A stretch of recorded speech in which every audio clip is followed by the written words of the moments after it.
በግልጽ ኢትዮጵያ ወይም አክሱም ሳይል ጻፈው? ቤተክርስቲያን የራሷን ሊደርሺፕ አካዳሚ ያስፈልጋታል። በቀየሱልን ቦይ በደንብ አድርገን ፈሰናል። ከትምህርት አሰጣጣችን ጀምሮ የሴቶች ገዳማት ውስጥ ያሉ ሴቶችን ድንግልናቸውን እያረከሱባቸው ተስፋ ያስቆርጧቸው ነበር። ምስጢር ማህበራቱ ከጎናችንም ሊኖሩ እንደሚችሉ ማሰብ አናቃቸው። ስወለድ ያገኘሁት ብሔሬን ነው። ጥምቀቱ በኋላ ነው የመጣው። በ40 ቀኑ በ80 ቀኑ ነው የመጣው። ይሄ ኢሉሚናቲ የሚባለው የት ነው ያለው? ጫካ ውስጥ ነው? አየር ላይ ነው? የት ነው ያለው? ኧረ አይበቃም ያልሽ የጀመርሽው ነገር ከባድ ነው። እውነትም አልኩ ሰይጣን ሰልጥኗል። ብሔር እንቅስቃሴ የሚባለው ነገር በጠቅላላ ኦሪጂኑ ሌላ ነው። ገድላት እንዳይነበብ በዚህ ዘመን ብዙ ስራ ተሰርቷል። ስዶቶች ምን እያሉን ነው ብለው እስኪ ይዩት። ክርስትናን የሚያስክዱ ትምህርቶች እየመጡ ሌዲስ ኤንድ ጀንትልሜን ይባላል አይደል? ከየት መጣ ይሄ ነገር ራሱ? እንደው ጀንትልማን ማለት ምን ማለት ነው ራሱ? ሰላም ጤና ይስጥልኝ የኔ ቤተሰቦች። እንግዲህ ፈጣሪ ፈቅዶ ዛሬ ደግሞ ከእንግዳ ጋር ተከስተናል። የዛሬ እንግዳ የምትወዷት የምታከብሯት ዶክተር መስከረም ለቺሳ ነች። እንግዲህ ዶክተርም በብዙ በተለያየ ሚዲያዎች ላይ ታውቋታላችሁ። ትውልድን በማንቃት ትልቅ ስራ እየሰራች ያለች እህታችን ነች። ዛሬ ደግሞ ፈጣሪ ፈቀደና በእኔ ቤተሰብ ከእናንተ ጋር ቆይታ ልታደርግ ነው። እኔም አንዳንድ ጥያቄዎችን ይዤ ቀርብ ያለው የኔ ቤተሰቦች እንግዲህ እንደተለመደው በኮመንት ላይ ሀሳብ አስተያየታችሁን፣ አክብሮት ፍቅራችሁን እየገለጻችሁልን አብራችሁን ቆዩ። ፕሮግራሜን ልጀምር ነው። ዶክተርን በመጀመሪያ እንኳን ደስ አለሽ። በጣም ደስ ይላል። እንግዲህ አንድን ጽሁፍ ለህትመት አብቅቶ ለህዝብ ማብቃት የመውለድ ያክል ነው ይባላል። ከባድ ቻሌንጅ ነው ያለ አይደለ ዶክተር? ለዛ ነው እንኳን ደስ አለሽ ያልኩት። ያው የፀሐይ ከተማ የተመረቀበት ሳምንት ላይ ነው የተገናኘ ነውና ስለ ፀሐይ ከተማ እስቲ እንዴት ነበር አቀባበሉ? እንዴት ለመጻፍ ታሰበ? ሁለተኛም ሶስተኛም ሌላም ይኖረኛል ብያለሁኝ እና ዘገየው። በመሃል ኢትዮጵያ 2006 ላይ መጀመሪያ በጥቂቱ ታተመ። 2008 ተመርቆ በሰፊው ታተመ። ከዛ በኋላ እንግዲህ ብዙ ቆይቼ በ2014 ማለት ነው ልክ ሊወጣ ነው ብዬ ከቨር ፔጁን ፌስቡክ ላይ ሳስተዋውቅ ብዙ ሰው ነበረ ደስ ያለው። የት አገኘዋለሁ እያሉ እንደውም ቶሎ ሱቆች ጋር አልደርስ ብሎኝ ሁሉ ተቸግሬ ነበርና በደንብ ደስ ብሏቸው ነበረ ያኔም የተቀበሉት። አሁን ደግሞ ምረቃው በይፋ የተደረገው በዚህ ሳምንት ነው። ሳምንት ማለት ነው እንግዲህ ሳምንቱ ዛሬ እና በጣም ቆንጆ ነበረ። ደስ ይላል። ዶክተር ከሌሎች ድርሰት አይነቶች ይልቅ በኢትዮጵያዊ ድርሰቶች ላይ ያተኮርሽበት ምክንያት ምንድን ነው? ምክንያቱ መጀመሪያም ጥያቄ ይሄ ስለነበረ ነው። ለስኮላርሺፕ ለትምህርት ወደ ውጭ በሚሄድበት ጊዜ ያው የፉል ብራይት ስኮላርሺፕ ነበርና አፕሊኬሽናችሁን ጻፉ ሲባል ማመልከቻ፣ የውድድር ማመልከቻ ማለት ነው። ማወቅ የምፈልገው የኢትዮጵያ ትምህርት ስርዓትና የአውሮፓውያን ትምህርት ስርዓት ለምንድን ነው ወይ አንድ ያልሆነው ወይ ተመሳሳይ ውጤት ያላመጣው? ማለት ዘመናዊ ትምህርት ኢትዮጵያ ውስጥ ከገባ እንግዲህ 100 ዓመት ሆኖ በትንሹ ብለን መቁጠር እንችላለን። ለምንድን ነው እኛ የምንፈልገውን አይነት ውጤት በደንብ ያላመጣልን? ያስገኛቸው ውጤቶች አሉ እርግጥ ነው፣ ግን እንደተለፋበት እንደተለፈፈለት አይደለም። 100 ዓመት ደግሞ ረጅም ጊዜ ነው እና ምንድን ነው ለምንድን ነው ዘይትና ውሃ የሆን ነው አልተጣጣምንም? ማለት ከውጭ ስለመጣ ብቻ አንድ ነገር ባዕድ ነው ማለት አይደለም። ምክንያቱም እዛም ያሉት ሰዎች ናቸው ሰርተው የተጠቀሙበት ነገር ለእኛም መጥቀም ይችላል እና እኛ ጋር ግን እንደዛ አልሆነም። ስለዚህ ይሄንን ጥያቄ መፍታት ስለነበረ ፍላጎቴ ከኢትዮጵያ ጋር የተያያዙ ነገሮችን የማጥናትና ከአውሮፓውያን ጋር የማነጻጸር ወይም ከምዕራባውያን ጋር በጥቅሉ የማነጻጸር ፍላጎት ስለነበረኝ በቃ እያንዳንዷን በዛ መነጽር ነበር ማያት። ስለዚህ ስለ ዩቶፒያን ሊትሬቸርስ የሚለው የዚህ የኢትዮጵያዊነትን ጉዳይ የሚያነሱ ግን ስለ ኢትዮጵያ መሆኑን በግልጽ የማይናገሩ ድርሰቶች ላይ ስደርስ ብዙ ጥያቄዎቼ መልስ እያገኙልኝ መጡ። ለእኔ ብቻ ሳይሆን ያው ብዙ ሰውም ይነግረኛል። ተርጉሜ ይሄንን በመጽሐፍ መልክ ካወጣዋቸው በኋላ በጣም ነው ደስ ያለን። የአመታት ጥያቄዎቼ ናቸው የተመለሱልኝ። ረክቻለሁ የሚሉኝ ሰዎች ብዙ ሰዎች ትልልቅ ሰዎችም አሉ። ትልልቅ ሰዎችም እንደዛ ይሉኛል። ለረጅም ጊዜ በመንግስት መስሪያ ቤትም ይሁን በግላቸው እየሰሩ ቆይተው እንቆቅልሽ የሚሆንባቸው በሙያቸው እዛው መልሶ ሐኪሞች ሊሆኑ ይችላሉ፣ ጠበቆች ሊሆኑ ይችላሉ። እዛው መልሶ የኢትዮጵያ ነገር ይሆንባቸዋልና ምንድነው አዙሪቱ የቱ ጋ ነው ሲሉ እንግዲህ ሁሉንም ጥያቄ አይመልስላቸውም። ፍንጭ ይሰጣቸውና በቃ አገኘሁት፣ አሁን ተረድቼዋለሁ፣ አመሰግናለሁ የሚሉኝ አሉ። እና ለእኔም እንደዛ ነው የሆነልኝ። መጀመሪያ ይሄንንም እንዲያመጣ ነው የምፈልገው በሰውና ለዛ ነው በጣም ማተኮርበት ቁልፍ ስለሆነ ማለት ነው። ጥሩ። የፀሐይ ከተማ የሚለው መጽሐፍ ስለምንድን ነው የሚያወራው? ምን ላይ ነው የሚያተኩረው? የፀሐይ ከተማ እንግዲህ ከማንበባቸው በፊት የተወሰነ ነገር ቶማሶ ካምፓኔላ የሚባል ጣሊያናዊ ነበረ። በ16ኛው 17ኛው ክፍለ ዘመን መሀል ላይ ነው የኖረው እና የሚገርም ሰውዬ ነበር። ለጣሊያን በጎ ዘመን እንዲመጣ ይፈልግ ነበረ። በጣም ጨለማ ዘመን ላይ ነው የነበሩት ጣሊያኖች። ብዙ ጥንቅጥ ነበረባቸው እና ከዛ በኋላ ፀሐይ ያለባት ወይም ደግሞ ኢንላይትንድ የሆነች አብርሆት ያለባት ከተማ እንድትሆን ፈለገ ብለን ባጭሩ እንረዳው ሮምን።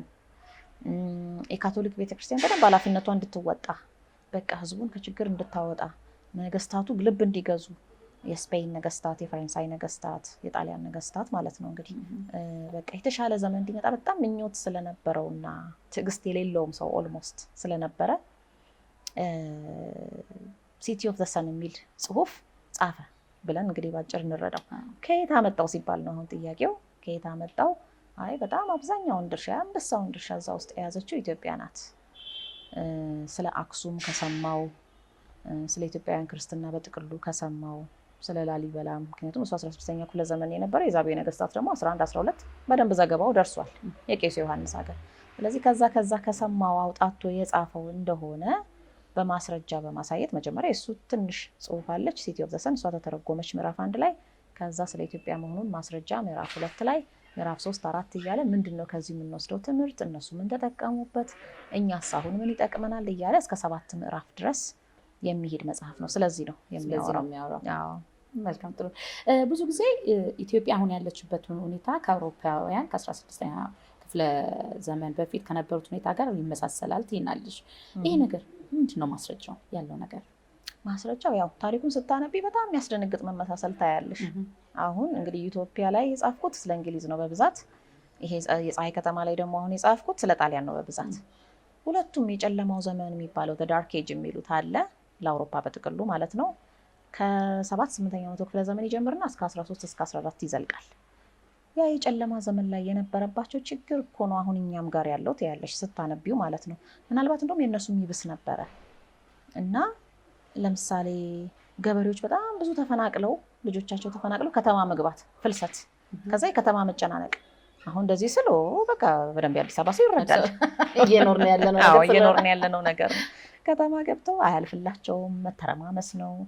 ኮሚኒኬብል ዲዚዝ ይሄ ተላላፊ በሽታ ይበዛል። ባዕድ አምልኮ አለ። በጣም ጎጂ ልማዶች አሉ።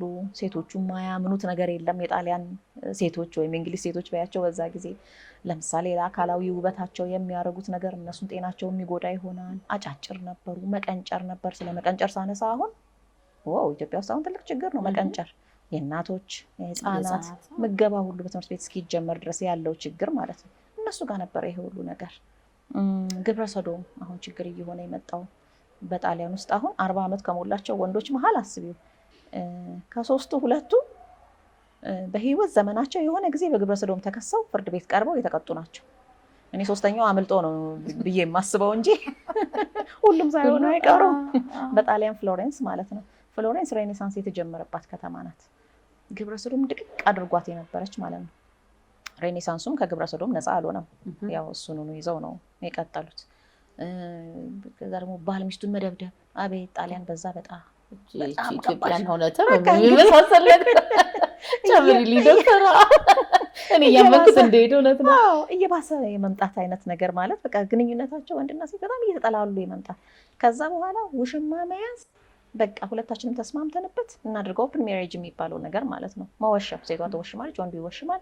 አውት ኦፍ ዌድሎክ የሚባለው ከጋብቻ ውጭ የሚወለዱ ልጆች ይበዛሉ። ከዛ በርስትና በውርስ ጭቅጭቅ፣ መሬቱ ለኔ ይገባኛል፣ ቤቱ ለኔ ይገባኛል የመሳሰሉት ነገሮች እና ዝም ብለሽ ስታነቢው እንዴ አሁን እኮ እየኖር ነው ይሄንን ነገር ወደዛ እየሄደ ነው። ኢቨን አሁን ኢትዮጵያ ውስጥ ፍቺ እየበዛ ነው። ፍቺ ብዙም ከማይበዛባቸው አገራት መሀል አንዷ ነበረች ኢትዮጵያ፣ ትንሽ ቀደም ባሉት ክፍለ ዘመናት ማለት ነው። ህንድም ትጠቀሳለች በዛ። አሁን ግን ፍቺ በጣም እየበዛ በጥሩ ሁኔታ የተመሰረተ ትዳር ነው ተብሎ የሚታሰበው ሳይቀር ፍቺ እያሰጋው ወይ ደግሞ በጣም ጠብ ወይም ደግሞ እንደው ጨርሶ ባይፋቱም ተለያይቶ መኖር እንዲህ ነገር የበዛበት። ስለዚህ አሁን ሲታይ በቃ የመንግስታት ይሄ እንትን ላይ ያለው ንግድ ላይ ያለው እንታየው ንግድ ላይ ደብቆ ማስወደድ የሆነ ነገር መጋዘን ውስጥ መከርቸም፣ ከዛ ሰው አቶ ሲሰቃይ አውጥተሽ በውድ መቸብቸብ ብዙ ነገር ያለ ነገር ነው። እነሱ ጋር አንድ አይነት ነገር ኦልሞስት እየኖርን አሁን ለእኛ ጨለማ ዘመን ነው ብዬ ነው የምቆጥረው። እና ለዛ ነው እንግዲህ አብርሆት ያስፈልጋል። ሁሉም ሰው ደግሞ እያለው ነው ቅን አስተሳሰብ ያስፈልጋል፣ የሰው ልጅ መብት ይከበር፣ እንደዚህ እያልን ያለ ነው። ይሄ ድምፅ 15-16ኛ ክፍለ ዘመን ላይ አውሮፓ ውስጥ ነበረ በሰፊው በዘፈን መልክ፣ በኪነ ጥበብ መልክ፣ በስዕል መልክ፣ በቅርጻ ቅርጽ መልክ። ኧረ በቃ የሰው ልጅ ይከበር፣ ኧረ እባካችሁ አገዳደል አሰቃቂ አገዳደሎች ነበሩ ጣሊያን ውስጥ። አሁን የቫይኪንግስ ፊልም ምናምን ያየ ሰው ያውቀዋል በደንብ። አሰቃቂ ነገሮች፣ አንድ ሰው ሃይማኖቱን ክዷል ተብሎ የሚደረግበት ነገሮች እጅግ በጣም አሰቃቂ ነው። ወይም ደግሞ በሆነች ነገር ተጠርጥሯል ተብሎ እንግዲህ ሰው ይመከራል፣ ይወገዛል። ከዛ ውጭ ሌላ ነገር አያስፈልገውም፣ ሌላ የወንጀል ዓላማ ከሌለው በቃ። ያ ሁሉ ነገር መስመር ስቶ መጠዛጠዝ፣ መለፋለፍ። ክርስቲያኖች ናቸው ተብለው እንግዲህ ጣሊያኖች ያው ካቶሊክ ክርስቲያንን ብለው ማለት ነው። አሁን በቃ እኛ የምናየው ነገር ክርክር፣ ጭቅጭቅ፣ ስለ ሃይማኖት በጣም ይወራል። ከዛ ደግሞ ስድድብ በጣም አለ። ምንድን ነው የነካቸው እስኪሉ ድረስ ማለት ነው እንግዲህ ሽማግሌዎቻቸው የነሱ ማለት ትውልዱ ምን ነካው? በጣም ይለፈልፋል፣ ለፍላፊ ነው፣ ይሰዳደባል፣ ፍሬ የለውም የሚያወራው ነገር። ከዛ ደግሞ መልሶ ክርስቲያን ነኝ ይላል። በእያንዳንዱ አረፍተ ነገር ውስጥ የክርስቶስን ስም ሳይጠራ አያልፍም። እየጠራ ግን ይሳደባል፣ ይሰዳደባል። እና ይሄ አሁን በቃ እኛ እኮ ነን አሁን እኛ ያለንበት ችግር ማለት ነው። እና ከዛ ውስጥ እንግዲህ እንዴት እንውጣ ሲባል እነሱ ምን አረጉ የሚለውን እናያለን። ያደረጉት ነገር በሙሉ ትክክል ነው ማለት አይደለም። ምክንያቱም ከዛ በኋላ ወደ ኮሎኒያሊዝም ነው የሄዱት፣ ቅኝ ግዛት፣ ሌላውን ወደ ማስጨነቅ ነው የመጡት። እኛም ለኮሎኒያሊዝም ውስጥ ከገባን ነው አብሮት ምንለው ነገር የለም። ቢያንስ ግን ምን አስተካከሉ? ከኛ ምን ተምረው ነበር? እኛ ደግሞ አሁን ስለረሳ ነው ራሳችንን እኛ እንዴት ኢንስፓየር አድርገናቸው ነበር? የኛ በጎ ነገር ምንድን ነበር የሚለውን እንድናውቅ እንድንማር ነው። እንግዲህ ይሄ ነው ጥቅሙ። መልካም ዶክተር። የፀሐይ ከተማ የተባለው ድርሰት ቅድም ብለሽኛል፣ ጣሊያናዊ የጻፈው ደራሲው ጣሊያናዊ ነው። ለምን በግልጽ ኢትዮጵያ ወይም አክሱም ሳይል ጻፈው የሚል ጥያቄም ጭሮብናል። ስለ ኢትዮጵያስ ምን አውቆ ነው ወይስ ምን ሰምቶ ነው ይህንን ነገር የፀሐይ ከተማን ቀድሞ የጻፈው? ይሄ ጥሩ ጥያቄ ነው። ስለ ኢትዮጵያ በግልጽ አይናገሩም። የሚጽፉባቸው ሁኔታዎች አሉ።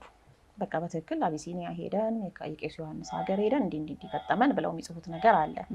ያ ነገር ግን አያረካሽም። በቃ የሆነ ምንድነው አኔክዶትስ የሆነ ቦታ ሄደው የሆነች ያዩዋትን ነገር ምናምን በቃ ጠቀስ ጸብም ካለ ጸቡን፣ ንጉሱም ደግሞ በቃ አከራካሪና አጠያያቂ ነገር ብዙም ልብሽ ውስጥ የማይገባ ነገር ይጽፋሉ። ጥሩውን ትምህርት ግን በኮድ ነው የሚጽፉት ለራሳቸው ስለሆነ ማለት ነው። እና እኛም እንዳናቀው እነሱም ደግሞ ከኛ የተሻለ እኮ ሌላ ሀገር አለ ብሎ ህዝባቸው እንዳይከዳቸው። ምክንያቱም ኢትዮጵያ ደርሶ የተመለሰ ሰው ብዙ ጊዜ ያምጽባቸው ነበረ። ልክ እኛ አሁን በ66 አብዮት ሌላ ቦታ ሄደው የተመለሱ ተማሪዎች ናቸው የቀሰቀሱት ይባላል አይደል? ሞራ እንደዛ ደርሶ ሲመለስ ይቀሰቅስባቸው። ስለዚህ በስለላ መልክ ኢንዳይሬክትሊ ቢያደርጉት እንደሚሻላቸው ስለሚያምኑ ፊት ለፊት የተዘገበውን ነገር ትንሽ ቆይተው ይቀያይሩትና የማይመስልም ነገር ትንሽ ያስገቡበትና ከዛ እስቲ አንብቡት በዚህ መልክ እንለወጥ ብለው ከራሳቸው ያፈለቁት አስመስለው ማለት ነው። አሁን ቶማሶ ካምፓኔላ ከራሱ ያመጣው የሱ የአእምሮ ድርሰት እቺ የፀሐይ ከተማ አስመስለው ማለት ነው። እና እንደዛ አድርገው ለህዝባቸው ያስተምሩበታል። ሌላው ነገር ግን ራሳቸው የሚስጥር ማህበርም ስለሆኑ የሚስጥር ማህበረሰብ ደግሞ እውነት አይነግርሽም። ሚስጥር ይሰልልሻል እንጂ አንቺ አታውቂም። አጠገብሽ እኮ ነው፣ እያወራሽ ነው፣ ምን እያለሽ ነው፣ እያስተማረሽ ሊሆን ይችላል፣ እየመራሽ ሊሆን ይችላል፣ እያከመሽ ሊሆን ይችላል። ግን አታውቂውም ምን እንደሚሰራ፣ እሱ ምን እንደሆነ አታውቂው። የሚስጥር ማህበረሰብ ስለሆነ ማለት ነው። አንቺ የምታውቂው ይመስልሻል ከላይ ከላይ። እና በዛ መልክም ስለሆነ ቶማሶ ካምፓኔላም የዛ ንክኪ ያለው ሰው ስለሆነ ሚስጥራውያን ደግሞ በሚስጥር ሸፈን ቅኔያቸው ግን ከባድ በጣም የሚገርም ነው። ማለት ኢምፕሊኬሽኑ እስከ ወደፊት ሁሉ ይቀጥላል። ገና ከዚህ በኋላ የሚገጥመን እስከ ዳግም ምጽአት ድረስ ሁሉ ብዙ ያስብናል ኢየሩሳሌም ላይ ስለሚከሰተው ነገር። ምክንያቱም የፀሐይ ከተማ አንዷ ኢየሩሳሌም ላይ ምንድን ነው የሚከሰተው? ጌታ ሲመጣ ያርፍበታል የሚባለው ደብረ ጽዮን በዓተ መንግስቱ ተብሎ የሚጠራው የዓለም ሕዝብ ፍርድ እንዴት ነው የሚከናወነው የሚለውን እዛ ድረስ አስበውበት ከዛ እንግዲህ ቅድመ ዝግጅት እያደረገ ነው መሰለኝ። እንግዲህ ሀሳዊ መሲኔ ምን እንደሚሰራ አላውቅም። ወይም እሱ ወይ የእሱ መንፈስ በይው እንግዲህ እና ያንን ሁሉ ደረጃ አስበውበት ብዙ ነገር ነው በቃ እና ጽፈው አስቀምጠውታል። ስለዚህ ቅኔው በጣም ዘርፈ ብዙ ነው። የተወሰነ ድረስ ነው ልፈታው የምችለው። ከዛ ደግሞ ሌላ ሰው ደግሞ በደንብ በመንፈሳዊ እይታ በደንብ ቢያየው ደግሞ ብዙ ቅኔ ከውስጡ ይወጣልና በዛ መልክ ኮሚኒኬት ማድረግ ይመርጣሉ የምስጢር ማህበረሰቦች። ለዛ ነው የፀሐይ ከተማ መጽሐፎች ላይ ስለ ኢየሱሳውያን ነግረሽናል። የኢየሱሳውያን ተልእኮ በዘመናዊ ዓለም ምን ይመስላል? ኢትዮጵያ ላይ ሲያሳድሩ ተጽዕኖ ምንድን ነው? ኢየሱሳውያን እንግዲህ አንድ ማህበር ናቸው ከምስጢር ማህበራት ውስጥ ማለትም ከብዙ ማህበራት ትንንሽ ማህበራት ብዙ አሉ። ትንንሽ እምልሽ እንግዲህ ያው ስራቸው ትንሽ ሆኖ ወይም ብዛታቸው ትንሽ ሆኖ ሳይሆን ብዙ ናቸው። ኒመራስ በቃ የምስጢር ማህበረሰብ ተብሎ ብዙ አይነት አለ። ራሱ መኖሩንም አናውቀዋለን፣ መኖሩንም እናውቀውም አለ። እንደገና ደግሞ በጣም በበጎ አድራጎት መልክ የሚተሰሩ ደግሞ የተመሰረቱ ደግሞ አሉ። ለምሳሌ ኦርደር ኦፍ እንደዚህ እየተባሉ የሚመሰረቱ ናይትስ ኦፍ ማልታ፣ አሁን ናይትስ ኦፍ ማልታ ኢትዮጵያ ውስጥ አሉ። በጎ አድራጎት ስራ ነው የሚሰሩት። ግን የምስጢር ማህበረሰብ ግን ናቸው። ምክንያቱም ሙሉ ስራቸውን አናውቅም ምን እንደሆነ። ሌላ ተልእኮ አላቸው፣ ሌላ ሰፊ የሆነ እይታ አላቸው። ሺዎች ዓመታትን አልፎ የሚሄድ ኢትዮጵያ ምን ነበረች፣ ወዴት ትሄዳለች፣ መጨረሻ ላይ ምንድን ነው የምትፈጥርብን እንቅፋት የሚለውን ነገር ሁሉ በደንብ የሚያውቁ። አሁን ግን እዚህ ጋር የሚሰሩት ግን ምናልባት የስጋ ደዌ በሽታ ማከም ሊሆን ይችላል። እኛ በዛ ብቻ ነው የምናውቃቸው። ስለዚህ አሁን ጄሱቶች ማለት ከእንደዛ መሀል አንዱ ናቸው። ግን ከኢትዮጵያ ጋር የሚያገናኛቸው ምንድን ነው? አንደኛ በደንብ ይታወቁ ስለነበር በአፄ ሱስንዮስ ጊዜ። ያው ሰው አሁን ጄሱት ሲባል ወይም ኢየሱሳውያን ሲባል በአፄ ሱስንዮስ ጊዜ ያው ቅባትና ካራ የሚባለው እምነት ፈጠሩ። ከዛ በኋላ ብዙ ረብሻ በዛ ምክንያት ተከሰተ። በአፄ ፋሲል ጊዜ ግን ከሀገር እንዲወጡ ተደረገ። ከዛ አፄ ኃይለሥላሴ ላይ ይመጣልሻል ማለት ነው። የአዲስ አበባ ዩኒቨርሲቲ እንዲቋቋም ረዱ። ፈረንሳይኛ እንደዚህ ያስተማሩ። እንደዛ እየተባለ በቃ ቺን ነው የምናውቃት። ግን ብዙ ተልእኮ ያለ ፍሪሜሰን ናቸው ጄሱቶች። ኢሉሚናቲ ውስጥ ቶፕ ራንኪንግ ከሆኑት መካከል ናቸው። ራሳቸው ስለ ራሳቸው የሚያወሩት እንኳን እኛ እንደዚህ ያሳነሰ እንደምንገምተው አይደለም። ሌላው የሚያማቸው ብቻ ሳይሆን ራሳቸው ስለ ራሳቸው የሚናገሩት ወይም እነሱ መሀል የነበሩ ሰዎች የወጡ ሰዎች የሚናገሩት ቀላል ነገር አይደለም። ስለዚህ አሁን ለምሳሌ በዘመናዊው ዓለም የምናውቀው የውትድርና ስነ ምግባር ቲዮሪ፣ የጦርነት እኮ ቲዮሪ ያለው ጦርነት ያንን ነገር በደንብ መልክ ማስያዝ የጀመሩት እነሱ ነበሩ ይባላል ጄሱቶች። ምስጢራዊ ተቋም ደግሞ የሶስተኛው ዓለም ሀገራትን የሚያሰለጥኑበት በተለይ ከአብዮቱ ጋር በተያያዘ ጄሱቶች እንግዲህ የፈረንሳይኛ ቃል ነው ጄሱት እና ፈረንሳይ ውስጥ ነው አብዮት የጀመረው። ትልቅ ሚና ነበራቸው እዛ ጋር ጄሱቶች። የንግስናውን ነገር ይጠሉት ነበር፣ አይወዱትም። ይሄ በክርስቲያናዊ ንግስና አይወዱትም። እነሱ ወደ ኮሚኒዝሙ ያደራሉ። ግን ኮሚኒዝም ሲባል ለሌላው ዓለም ነው እንጂ ደግሞ ለራሳቸው የሚከተሉት የራሳቸው ፕሪንሲፕል ይኖራቸዋል። ስለ ህዋ ስለ ጠፈር ያለን እውቀት አብዛኛውን ነገር እኛ እንግዲህ 5ኛ ክፍል 6ኛ ክፍል የተማርነው መሬት፣ ማርስ፣ ጁፒተር እያልን የተማርናቸውን ነገሮች በዛ ደረጃ በቃ ይሄንን ነው ማወቅ ያለባቸው ብለው የወሰኑልን እነሱ ናቸው። ምናልባት የኛ አባቶች ወስነው ቢሆን መጽሐፈ ሄኖክን ነበር የምንማረው። እነሱ ስለወሰኑት ግን ትምህርት ቤት ውስጥ የምንማረው ያንንና ዘመናዊ ትምህርትን በሰብጀክት ከፋፍለው ቅርጽ ያስያዙት ጄሱቶች ናቸው። ስለዚህ አሁን በዘመናዊ ትምህርት ተምረን ለዛ ነው ኢትዮጵያን ማወቅ የሚከብደን፣ በእነሱ ዓለም ውስጥ ስለምንኖር ማለት ነው። የሚመሩት ደግሞ እነሱ ናቸው እና ብዙ ጥልቅ ነገር አለው። ብዙ ጥልቅ ነገር አለው። መሪዎችን ያሰለጥናሉ። ለምሳሌ እኔ አባ ተስፋ ስላሴ ሞገስ መጽሐፍ ላይ ነው ጄሱቶች የ666 ሚስጥራዊ ተቋም መስራቾች ናቸው የሚል ነገር ያየሁት እዛ ላይ ነው። ሬፈረንሱንም አስገብቻለሁ መጽሐፌ ላይ። ግን ለምንድን ነው ያስገባሁት? ስላመንኩበት ነው። በቃ ሲታይ ሲነበብ ያን ነገር አሁን ማኪያቬሊን ለዚህ ዘመን መሪዎች ማስተማር ምን የሚሉት ነው? አሁን አፄ ኃይለሥላሴ ማኪያቬሊን ፖለቲካል ቲዮሪ ያስተምረዋቸዋል። ማኪያቬሊ ማለት እንደው በጣም ርኩስ አንቲክራይስት እኮ ነው የሚሉት ራሳቸው አውሮፓውያኑ ማለት ነው። ርኩስ ቲዮሪ ነው የፈጠረው። the end justifies the means ብሎ ማለት የምትፈልገው ውጤት ላይ ለመድረስ ምንም ነገር አድርግ፣ አትፍራ። መግደል ካለብህ ግደል፣ መዋሸት ካለብህ ዋሽ በጥጥ ብለህ ብሎ ስልት ያስተማረ ደግሞ ከሙሴ ጋር እያገናኘ አያፍርም። ከሙሴ እንዲመማር ትችላለህ፣ ከከሌ እንዲመማር ትችላለህ፣ የሌለ ትርጉም እየሰጠው ማለት ነው። እና በዛ መልክ የተጻፈን የአመራር ቲዮሪ ጄሱቶች በጣም የሚገርሙ ሰዎች ስለሆኑ ይጠቅመሃል ብለው ለዚህ ዘመን ላሉ መሪዎች ያስተምሩታል። ያን አፄ ኃይለሥላሴ ማኪያቬሊን ያነቡ ነበር ይባላል። ከባድ ነው በጣም እና የማያስፈልግ ስልት ይከተሉ ነበር። ይሄ በጣም ተወሳሰበ ኦፕን ያልሆነ ራሳቸው መኳንንቱን ግራ የሚያጋባ እሳቸውን በቃ ሚስጥራዊ የበለጠ ሚስጥራዊ የሚያደርጋቸውና ምንድናቸው ይዘው እንዲል የሚያደርጋቸው ነገር ይሄ ደግሞ ትክክል አይደለም። በወንድማማችነት በሐዋርያት መንፈስ ነው ሀገር የሚመራው። እንደ ኢትዮጵያውያኑ አስተሳሰብ እንደዛ ነው። እንደ ሐዋርያት መንፈስ ኦፕን ልብ ለልብ ሆኖ ነው ሀገር የሚመራው እንጂ ሚስጥራዊ እየተኮነ እዛው መሀላቸው ሆነው እየመሯቸው ሚስጥራዊ እየሆኑባቸው መልሰው እንደዛ ሀገር አይመራም። ይሄ ግን የማኪያቬሊ ቲዮሪ ነው። አሁንም አለ፣ አሁንም ይነበባል እንደ ጉድና የሚታይ ነገር። ስለዚህ ጄሱቶች ይሄን ሁሉ ነገር እንትን ብለውታል። ግን እንዳልኩሽ እነሱ ብቻቸውን አይደለም። ሙሉ ክሬዲት ለነሱ ለዚህ ሁሉ ጥፋት ሙሉ ክሬዲት ልንሰጣቸው አንችልም። ክሬዲት ልበለው እንግዲህ እንደ ጥሩ ነገር ብዙዎች አሉ። ብዙ ቡድን የሚስጥር ማህበራቱ ቡድን እነሱ ናቸው። ብዙ ስለዚህ ዶክተር እነሱ በቀየሱልን ቦይ በደንብ አድርገን ፈሰናል። ከትምህርት አሰጣጣችን ጀምሮ በደንብ የእነሱን እየተገበርን ያለ ነው። በደንብ አድርገን የሚገርም ነገር ነው። ይህንን ነገር ግን ማህበረሰብ አሁን ዶክተር እንግዲህ በምታየው ነገር ኢትዮጵያ ላይ ነቅተናል ብለሽ ታስቢያለሽ? ትውልዱ እየነቃ ነው? እየገባን ነው ያለ ነው? አልነቃንም። ምክንያቱም ለመንቃት ምን ያስፈልጋል መሰለሽ? የተጠናከረ ትምህርት ያስፈልጋል። ማለት አሁን ሴቶች እንዲህ ናቸው ስላልንም ብቻ አይደለም ንቃቱን መፍጠር ስላለብን እንደዛ ልንል እንችል ይሆናል። ግን የእኛ ምንድን ነው መሆን ያለበት? ሪስፖንስ ያስፈልገናል። ለዛ ነገር ምላሽ ያስፈልገናል። ቅድመ ዝግጅት። የሆነ በሽታ መጣ ሲባል መከላከያ ክትባት ነው የምናዘጋጀው። የእኛ ክትባት ምንድን ነው? በእንደዛ አይነት አስተሳሰብ እንዳንወሰድ የሚያደርገን ምንድን ነው ሲባል እንግዲህ ስለ አመራር ካነሳን ስለ ነገስታት ልናወራ ነው። ያንን መንገድ አልተቆለፈም። አሁን በደንብ ስለ ነገስታት ከተነሳ አፄዎቹ ዘመን ክርስቲያኑ ራሱ እንደዛ ይላል። እንኳን ሌላው ናፋቂ ተብለሽ ነው ያኛው ናፋቂ ይባላል። እና ማን ይማር ከነሱ? እንግዲህ መቼም እነኚህ ሰዎች ሞኞች አልነበሩም። 3000 ዓመት እንዴት እንግዲህ ከንግስተ ሳባ ወዲህ ያለችውን ብቻ እንኳን ስንቆጥር ማለት ነው 3000 ዓመት እንዴት ሀገር አቆሙ ብልህ ነበሩ መሰለኝ ብለን እኮ ትንሽ መጠርጠር አለብን። እኛ እኮ 40 እና 50 ዓመታችን ነው ከዛ ስርዓት ውጪ ስንሆን በጣም ትንሽ ግን በቃ ሁሉን አውቀን የጨረስን መሰለን። በ40 እና 50 ዓመት እንዴት ይነጻጸራል? 40 እና 50 ዓመት ከ3000 ምንድን ነበር ብለን ከዛ ትምህርት ለመውሰድ ተዘግቷል። ለዛ ነው አሁን የዚህ መጽሐፍ ላይ አንድ ሪኮሜንዴሽን ቤተክርስቲያን የራሷን ሊደርሺፕ አካዳሚ ያስፈልጋታል።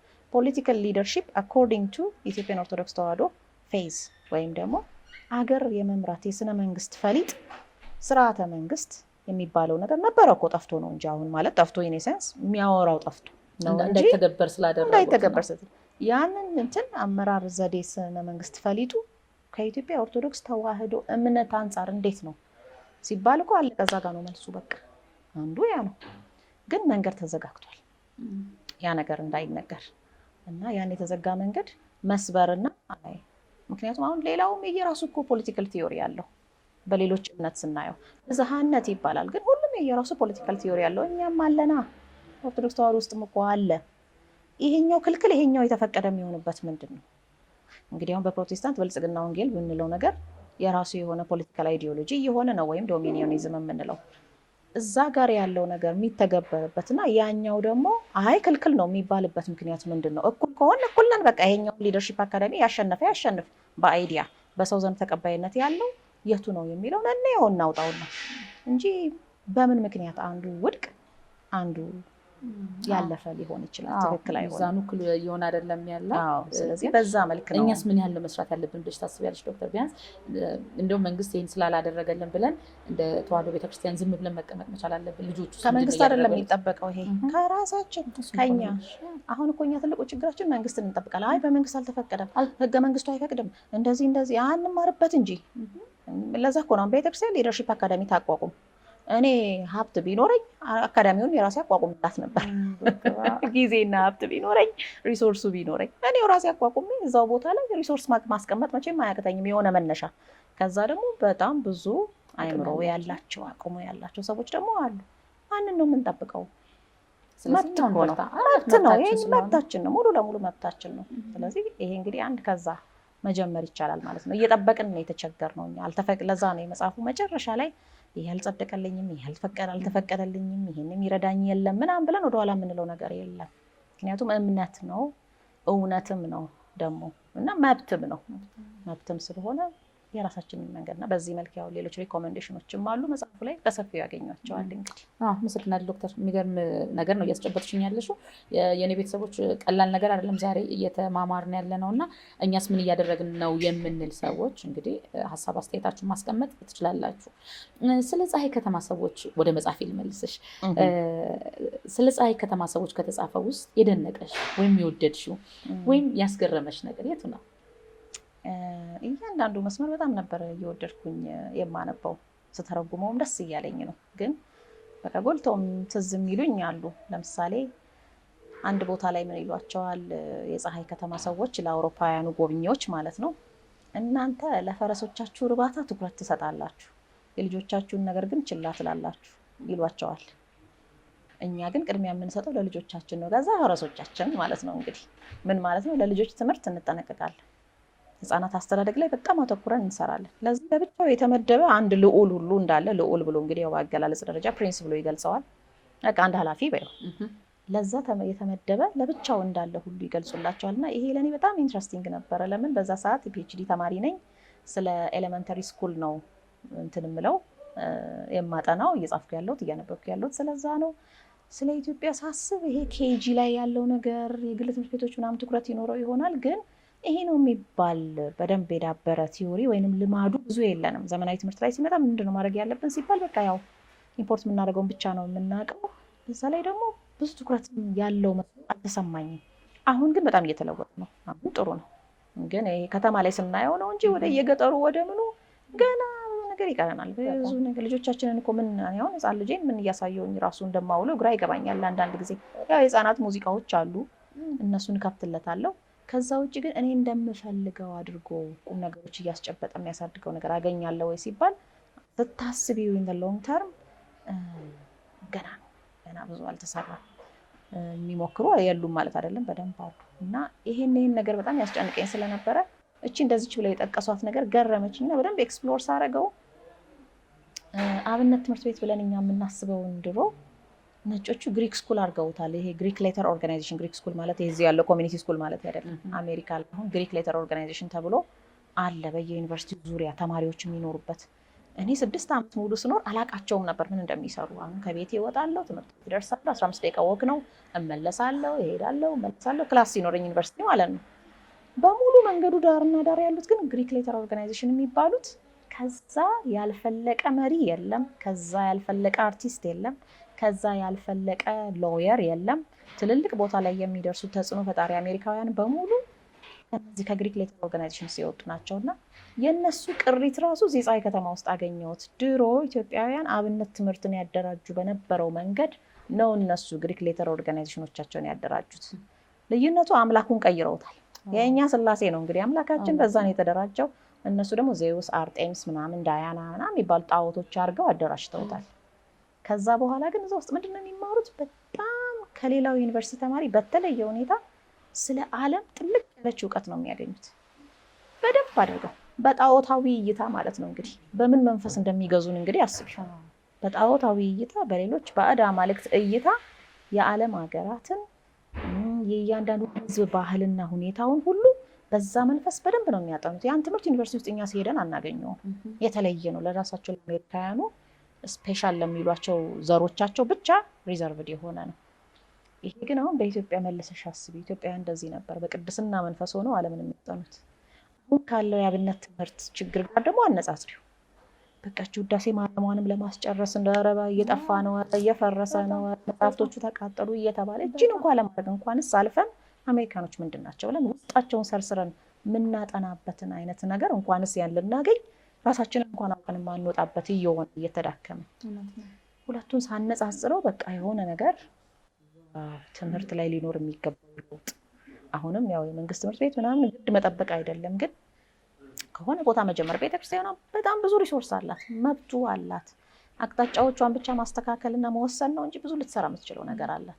እሱ ነው የአብነት ትምህርት ቤቶች አሁን ዶክተር በተለያየ ቦታ ላይ እንሰማለን። ተዘጉ፣ አግዙ፣ ተዘጉ፣ አግዙ ነው የሚባለው እና እንደው ግን ቤተክርስቲያናችን እውነት ይህን ነገር መታደግ ያቅታታል ብለሽ ታስቢያለሽ? ወደ ህዝብ ውስጥ መውረድ ነበረበት? አይ አላስብም። መታደግ ይቻል ነበረ። ምክንያቱም በእርግጥ ብዙ ቻሌንጆች አሉ። ግን ያው እዛ ቦታ ኃላፊነት ቦታ ላይ ተቀምጠው እንትን በሚሉት መፍረድም እንኳ ባይሆን ቢያንስ ሊስት ግን የምናያቸው ነገሮች አሉ። በጎ ፈቃደኝነት ያላቸው ብዙ ሰዎች አሉ፣ መርዳት የሚፈልጉ አሉ። የሚሰበሰበውን ገንዘብ በየጊዜው እናያለን ቤተክርስቲያን አካባቢ ላይ። ስለዚህ ያ እንዴት የሚፈለገው ደረጃ ላይ ማድረስ አቃተው አብነት ትምህርትን ሲባል በጣም ብዙ ጥያቄዎች የሚፈጥሩ ነገሮች አሉ። እንደውም ሌሎች ናቸው እንደ እየተጠቀሙበት ያለው እስከ ማለት ድረስ። እዛ ቦታ ላይ አሁን እኮ ነጮች እኮ አብነት ተማሪ መስለው እኮ ነው ቁጭ ብለው ዩቶፒያን እኮ እየቀዱ የሚሄዱት ቦታቸውን ለብሰው ቁጭ ብለው ማለት ነው። እና በደንብ እንክብካቤ ተደርጎላቸው ዶሯቸውን ሲበሉ ሰንብተው ነው የሚሄዱት። እና በዛ መልክ እነሱ ያስቀምጧቸው ምልምሎች ናቸው እንደ እየተማሩ ያለው ወይስ ምንድን ነው ነገሩ እስክንል ድረስ ማለት ነው። እንግዲህ ግን ይሄንንም ያህል እንኳን ግን ቆይቶልናል፣ እግዚአብሔር ይመስገን። ከዚህ በኋላ ግን ብዙ ነገር መስራትም ስለሚቻል እኔ በደንብ ማህበረሰቡም ህብረተሰቡም መንቃት አለበት። ኬጂ ላይ ብቻ አይደለም ትኩረት ማድረግ ያለብን። በእኛ ጊዜ እንኳን ነበረ እኮ የኔታ ቢያንስ የኔታ ያስቆጥሩ ነበር እየተባለ ማርያምን። አሁን እኮ የለም እኮ በጣም ከባድ ሁኔታ ላይ ነን ያለ ነው። ይሄ እንግዲህ እንደ ህዝብ መታሰብ አለበት። እኛ መጠበቅ የለብንም እንደ ተዋህዶ ልጅነታችን መጠበቁ ቀርቶ እንደው ብንንቀሳቀስ የሚል ስሜት ስላለኝ ነው። ዶክተር ደስ የሚል ነገር ነው እያካፈልሽን ያለሽው። እውነት እግዚአብሔር ያክብርልኝ ዶክተር። በተጣበበ ጊዜሽ እኔን አክብረሽ የኔ ቤተሰቦችን አክብረሽ እችን እውቀት እችን ግንዛቤ እያስጨበጥሽን ስላለሽ በእግዚአብሔር ስም ከልብ አመሰግንሻለሁ። አክሱምና ስሪላንካ አያይዘሽ ብዙ ነገሮችን የዳሰሽበት የመጽሐፍ ክፍል አካል አለ። እነዚህ ሁለት ከተሞች ምንድን ነው የሚያገናኛቸው የሚያመሳስላቸው ነገር? ስሪላንካ እኔ ራሴ እንደው ከኛ ጋር ብዙ ግንኙነት ያላት አትመስለኝም ነበር፣ ግን ሩቅ ነች የምትመስለኝ። በጣም ግን ድንቅ ነው ከስሪላንካ ጋር የነበረው የአክሱም ግንኙነት። ይሄንን ስሪላንካውያን ራሳቸው የጻፉትን አይቼ ነው በጣም የተደነኩት። በ2005 በፈረንጆቹ አካባቢ የሆነ አንድ አርቲክል the other presence in Christian presence in Sri Lanka ይልና ርዕሱ ማለት ነው the Ethiopians of አክሱም ይላል። እና ያንን ሳነበው በጣም የሚደንቅ ነገር ምንድነው፣ አሁን የፀሐይ ከተማ ላይ ቶማሶ ካምፓኔላ ሲጽፍ ምን ይላል? ያው የጉዞው ሻምበል እዛ ላይ ያለው ገጸ ባህሪ ልበልሽ፣ የመርከቡ ሻምበል ካፒቴኑ መርከቧን ሌሎች አውሮፓውያንን እንደጫነች ሲጓዙ ባህር ላይ መርከቡ ተሰብሮባቸው ታፕሮቤን ወይንም አሁን ያሁኗ ስሪላንካ ማለት ነው ታፕሮቤን የምትባል ደሴት ላይ ተጋጭተው አረፉ እዛ ጋር። ከዛ በኋላ ወደዛ ሲወጡ እንዲህ አይነት ከተማ አዩ፣ የፀሐይ ከተማ እያለ ነው እንግዲህ ድርሰቱ የሚጀምረው። ታፕሮቤን ማለት የሚደንቅሽ ነገር ወይንም የአሁኗ ስሪላንካ ኢትዮጵያዊው ጃንደረባ ባኮስ በመጽሐፍ ቅዱስ በሐዋርያት ሥራ ምዕራፍ 8 የተጠቀሰው ማለት ነው፣ እሱ ሄዶ ያስተማረባት ቦታ ናት። የመጨረሻውን ትምህርት የሰጠባት ሀገር እዛ ናት። ብዙ ሀገራት ላይ ዞሯል። መጨረሻ ላይ ሲያስተምር የነበረው ግን እዛ ነው። እንደውም አንድ የቤተክርስቲያናችን መጽሐፍ ላይ ምን አይቻለሁ፣ እዛው ቦታ ላይ በሰማዕትነት እንዳረፈ የሚገልጽም ሁሉ አለ። ወይ ዛርፎ ሆኖ ሊሆን ይችላል፣ ወይ ከዛ በኋላም በሰማዕትነት ሞቶ ሊሆን ይችላል። ብቻ ግን ዋናው የመጨረሻው ሀገረ ስብከቱ ታፕሮቤን ወይም ስሪላንካ ነበረች። እቺን ቦታ ነው እንግዲህ ለፀሐይ ከተማ ድርሰትነት የመረጣት። አክሱምን ራሷ አልተጠቀመም። ለምን? አንደኛ ፊት ለፊት ይሆንበታል፣ ዞር ማድረግ ስላለበት ማለት ነው። ከኢትዮጵያ መነሻ እንደሆነ ይታወቅበታል። ስለዚህ አሁን ከኢትዮጵያ ጋር በጣም ግልጽ የሆነ ግንኙነት ያላት ናት ማለት ነው እንግዲህ። እና ታሪኩን በደንብ ስለ ታፕሮቤን ክርስቲያኒቲ፣ ስለ ስሪላንካ ክርስትና ሳነብ ለካ አዶሊስ ላይ ያለው የኢትዮጵያ ሊቀ ጳጳስ አክሱማውያንን ወይም ኢትዮጵያውያን ነጋዴዎችን እንደ ሚሽነሪ፣ እንደ ሰባኪ፣ እንደ ሐዋርያ እያደረገ የሚልክበት ቦታ ናት። ወደ ስሪላንካ ይሄዱና ስሪላንካ ላይ ኢትዮጵያ ናት የምታስተዳድራት ስሪላንካን። እዛ ቦታ ላይ የዓለም የገበያ የንግድ ማዕከል ነበረች ስሪላንካ። ከሮም ይመጣሉ፣ ከፐርሺያ ይመጣሉ፣ ከግሪክ ይመጣሉ፣ ከግብጽ ይመጣሉ፣ ከአፍሪካ ይሄዳሉ። ስሪላንካ ላይ ይገበያያሉ። የገበያ ቦታ በቃ የቀዳሚ ገበያ ቤት የዛ ቦታ ናት። ያ ቦታ ላይ ግብር አስገባሪዎቹና ተቆጣጣሪዎቹ የንግዱን ስርዓት ኢትዮጵያውያን ነበሩ፣ ከአክሱም የሚሄዱ ልዑካን ማለት ነው። ስለዚህ እዛ ቦታ ላይ ብዙ የሃይማኖት ግብይት ተደርጓል። አክሱም ክርስትናን ለዓለም የሰበከችበት ቦታ ነው። ለምን? ሮም እየተንሸራተተች ስለነበረ ማለት ነው። ወደ ሁለት ባህሪ ወደና አሪዮስ ትምህርት እየገባች ስለነበረ አክሱም እዛ ጋር ነበር ወጥራ የያዘችው። እና ነጋዴዎቹ በባህር ተጉዘው እዛ ቦታ ላይ ይሄዱና ከኢራን ከኢራቅ፣ እዛ ደግሞ ግራ ገብቷቸው ነበር ኢራንና ኢራቅ ላይ ፋርስ ባቢሎን ማለት ነው። ለምን? የማኒ የግኖስቲኮች ትምህርት አለ፣ የአሁኖቹ ኢሉሚናቲዎች ማለት የሚሰጡት የነበረው ትምህርት አለ እዛ ቦታ ላይ። የሁለት ባህሪ ትምህርት ግራ ያጋባቸው ነበር። ክርስቶስ ማን ነው የሚለው ላይ እናንተ እኮ የምትሉትን እኛ የምናውቀዋለን ይሏቸዋል። ህዝቡ በጣም ግራ ያጋቡታል ክርስትና እንዳይመጣ። ይሄ እኮ በእኛም ትምህርት አለ፣ ዞሮአስትራኒዝም የሚለው ፍልስፍና ውስጥ እኮ አለ፣ ግኖስቲሲዝም የሚባለው ፍልስፍና ውስጥ እኮ አለ። እኛ እኮ ስለ ብርሃን የምታወሩት ኢየሱስ ብርሃን ነው የምትሉት እኛም ጋር እኮ አለ ይሏቸዋል። እና ግራ ስለሚያጋባቸው ህዝቦችን አክሱማውያን እየሄዱ ነበር የሚያጠሩላቸው እዛ ቦታ ላይ። ስለዚህ በተደጋጋሚ ኢሉሚናቲ የተቀጠቀጠበት ቦታ ነው ማለት ነው በአክሱም ስሪላንካ። እንግዲህ አሁን ደግሞ የት ነው ያለ ነው የሚለውን ስናየው ለዛ ነው በሰፊው እዛ ቦታ ላይ ቤተ መቅደሱ ሊገነቡላቸው ነበረ ስሪላንካ ላይ፣ ፐርሺያ ላይ ኢትዮጵያውያኖች የገነቡት ቤተ መቅደስ እና ወደ ሀገራቸው ሲመለሱ እዛ ነጋዴዎች ከተለያየ ቦታ የመጡት ከአክሱም መርከበኞች ነው ክርስትና እምነትን የሰማ ነው ይሉ ነበር ብዙዎቹ። በዛ ምክንያት አክሱም ላይ ጥርሷ እንድትነክስ ሆነ ማለት ነው ሮም። ምክንያቱም እሷ ወደ ኢሉሚናቲ ትምህርት እየገባች ስለነበረ ማለት ነው። እና ያ አስደናቂ ታሪክ በንባብ ሳየው አሁን እንግዲህ ስለ ቡድሂዝም ብቻ ነው የሚወራው ስሪላንካ። ይሄ የሚገርም ታሪክ የተቀበረ ታሪክ አላቸው ስሪላንካ እና አክሱም። እና የፀሐይ ከተማ ላይ በደንብ ያገኙታል። ግን በጣም ያስደንቅ። ኢቭን ቅዳሴ ላይ ራሱ አሁን በባህር የሚጓዙትን ጠብቅልን፣ በየብስ የሚጓዙትን በሰላም አድርስልን ወንድሞች እህቶች፣ በዛ ምክንያት የተጀመረው የሚል ጽሑፍ ሁሉ አለ አይቻለሁ። ቅዳሴ ላይ በዛ ምክንያቱም በቃ ለንግድ ነው የሚሄዱት፣ ግን ዋና ዓላማቸው ክርስትናን መስበክ ነው። በዛው ነግደው አትርፈው ይመጣሉ። መስቀል ተነቅሰው ይሄዳሉ። ከዛ በኋላ በቃ ምንም ወደኋላ የለም። ስለ አምላካቸው መስክረው አጥምቀው ቤተክርስቲያን ሰርተውላቸው ይመለሳሉ። ወደ ዓለም ይሰራጫል ማለት ነው። አሁን በጣም ትልቅ ምንላቸው የግብይት ቦታዎች ኒውዮርክ፣ ዱባይ፣ እዛ ቦታ ላይ ኢትዮጵያውያን እየሄዱ አስተምረው ገብይተው አጥምቀው ቢመለሱ ብለሽ አስቢው። እንደዛ እያደረጉ ነው የተዋጓቸው። አሁን ደግሞ እንግዲህ መልሶ ኢሉሚናቲ እየተዋጋን ነው።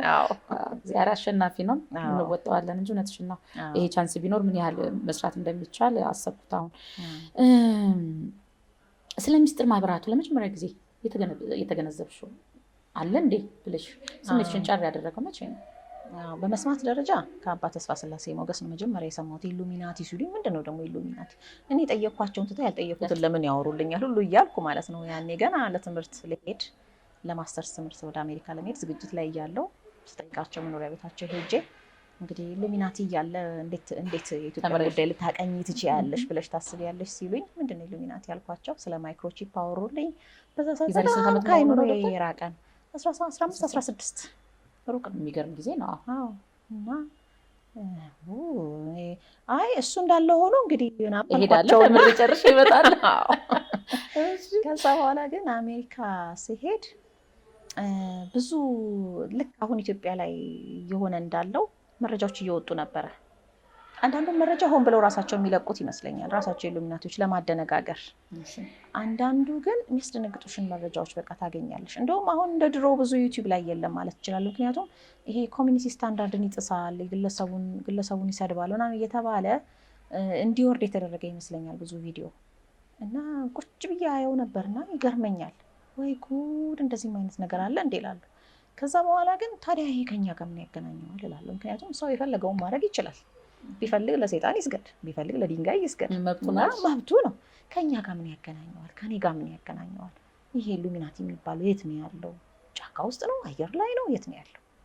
በኋላ ነው ቀስ እያለ ራሳቸው ነጮቹ ከሚያወሩት ውስጥ ነው አንዳንድ ነገሮችን ማግኘት የጀመርኩት። በተለይ አንድ ኮርስ የፒኤችዲ ኮርስ የወሰድኩት ለእኔ በቃ እንግዲህ የሚያነቃ የሆነልኝ ማለት ነው። አሁን ብዙ ስለ ሴራ ማሰብ አልፈልግም ነበር በዛ ሰዓት። ነጭም ሰው ነው ጥቁርም ሰው ነው። ነጮች ሴራ እየሰሩብን ነው ብሎ ለማሰብ ትንሽ በሃይማኖት ላይ ያለውን ነገር አውቃለሁ። ከዛ ውጭ ግን ትንሽ ይከብደኝ ነበረ እና እራሷ ግን አነሳቸው ያንን ነገር ክላስ ውስጥ ማለት ነው። የጥቁሮች ልጆች፣ የሜክሲካኖች፣ የላቲኖዎች ልጆች፣ የኢሚግራንቶች ከሌላ ሀገር የሚመጡ ልጆች ወደፊት እንዳይቀድሙ ነጮች ብቻ ወደፊት እንዲወጡ ለማድረግ የትምህርት ስርዓታችን ብዙ አሻጥሮች አሉት አለች። እዛው አሜሪካ ውስጥ ማለት ነው። ዋይት ሱፕሬማሲ የነጭን የበላይነት ለማስጠበቅ ተብለው የሚደረጉ ነገሮች ብዙ ጎድተውናል።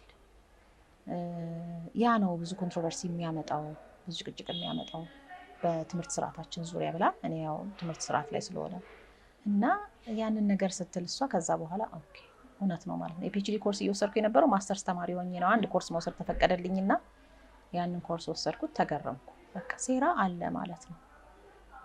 እንትን ብንለውም ባንለውም ማለት አሁን ስለ ሴራ ሲወራ አንዳንድ ሰው አይወድም። ይሄ ፖዚቲቭ አመለካከታችሁን ያጠፋል ይላሉ። ግን ደግሞ እየተጎዳን ከሆነ ደግሞ ሴራዎቹን ማወቅ አለብን። ጥሩ ሁኔታ ላይ ካለን ምንም ችግር የለውም።